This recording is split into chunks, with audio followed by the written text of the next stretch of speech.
Hello and welcome.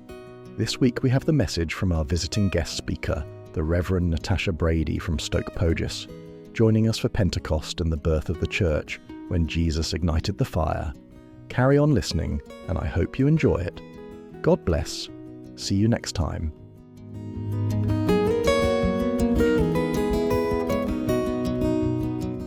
You know, when you're stuck in a waiting room, there's usually this expectation of just, total passivity. Like you sit in a plastic chair, stare at old magazines, and just exist until your name is called. Yeah, it's honestly the worst. Right. But today, we're diving into this ancient text, the Pentecost story from Acts chapter 2. And just to be clear up front, we are impartially exploring the theological and historical ideas here. We're not endorsing them as, objective truth. Exactly. We're looking at a sermon that unpacks this narrative to see how a really tense 10-day waiting period kind of redefined how to build a community. Mm-hmm. It moves from this seemingly empty time to a massive supernatural event. And it all pivots on just a few tiny words. Okay, let's unpack this. So it's 50 days after the Easter story. Jesus is gone, and the disciples are instructed to wait for a promised helper. Right. But they aren't just, twiddling their thumbs. For 10 days, they're actively praying, eating, and living together. Yeah, it's less like a dentist's waiting room and more like being on standby for a massive startup launch, right? Yeah. Like you don't even know what the final product is yet, but you're prepping. Oh, that's a great analogy. Yeah, they are aligning themselves so that when the conductor's baton drops, they're completely ready. And that active alignment is crucial because when the wait ends, it ends violently. The text doesn't describe some gentle breeze. No, not at all.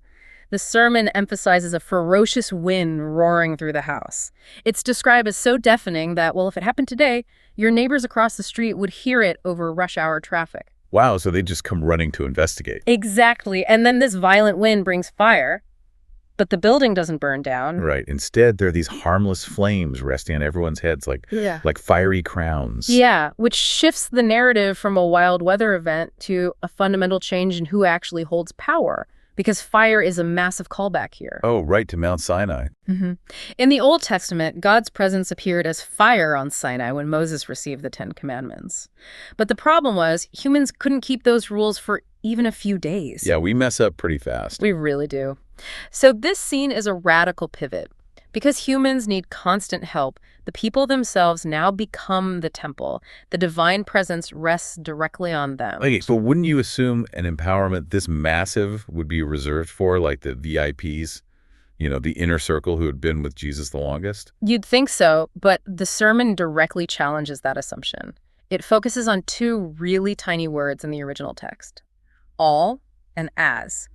The Spirit was poured out over all of them. Meaning zero partiality. None whatsoever. Uneducated folks, women, servants, everyone in that room got it. And it happened as the Spirit gave them ability. Oh, so nobody was demanding specific powers or jockeying for position. Nope. They were simply given what they needed in that exact moment. And what they needed was to break down the ultimate barrier, which was language. This room of ordinary people suddenly spills into the streets, fluent in foreign languages. Right, and they aren't just babbling, they are communicating directly with diverse crowds in their own native tongues. But it's such a shock to the system that the onlookers accuse them of being drunk on new wine. Yeah, because the norm was completely disrupted. But that radical inclusivity where suddenly everyone can understand each other is exactly how a small group transforms into a movement. 3,000 people joined them in a single day. Because the barriers to entry were just completely obliterated. Exactly. And the sermon applies this ancient story directly to the present day. The speaker describes their current congregation as a ragtag and bobtail group. Which is such a funny phrase. Yeah, and this ragtag group is actively waiting for a new pastor to arrive. They're stuck in their own waiting room. It's basically like a really disparate team holding together during a tricky corporate leadership transition. Spot on. And the blueprint for their survival is drawn straight from those 10 days. You don't just sit in the plastic chair. Right. You bear with one another and stop trying to fix everyone else's flaws. You actively prepare the ground together so that by the time the new leader actually arrives, the foundation is rock solid. So what does all this mean for you, the listener? Whether you're navigating a career shift, a relationship change, or just a deeply uncertain season unity and active preparation, are infinitely more powerful than passive boredom. Absolutely. The active wait builds the capacity to actually handle the sudden wind when it finally blows through. I love that. So here is a final thought to leave you with. If the greatest abilities are given as they're needed without us demanding them, what unexpected gifts or skills might you unlock if you simply stopped trying to force the timeline, got out of the waiting room chair, and just actively prepared yourself to receive them?